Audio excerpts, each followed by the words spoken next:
านมาเนิ่นนาน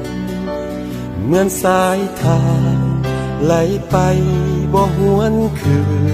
นแต่มีคำหนึ่งที่มั่นคงและยั่งยืนบ่อาจลืมความเป็นเพื่อนดีต่อกันยามยังอยู่สุขและทุกข์ช่วยแบ่งปันมิตรภาพนั้นจงห่างสาไว้หากวันใดล้มลงเพื่อนจงลุกสู้ใหม่เฮาจะก้าวเดินไปพร้อมกันคำว่าเพื่อนนั้นคือความห่วงใยคำว่าเพื่อนจริงใจเสมอมาคำว่าเพื่อนบ่มีวันห่างลาชั่วดินฟ้าเพื่อนกัน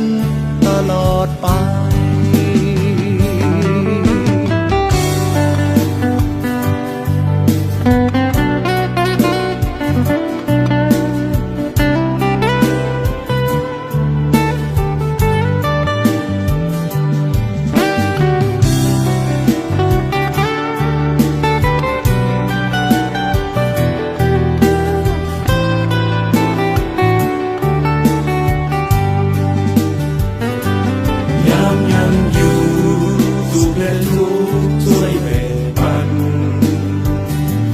มิตรภาพนั้น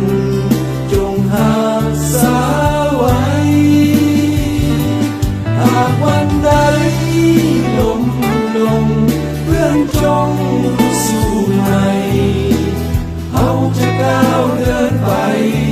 พร้อมกันคำว่าเพื่อนนั้นคือความห่วงใย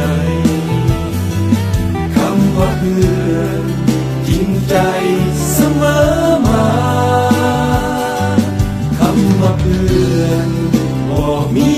วันห่างลาส่วนดินฟ้าเพื่อนกันตลอดไปส่วนดินฟ้าเพื่อนกันจนวันตาย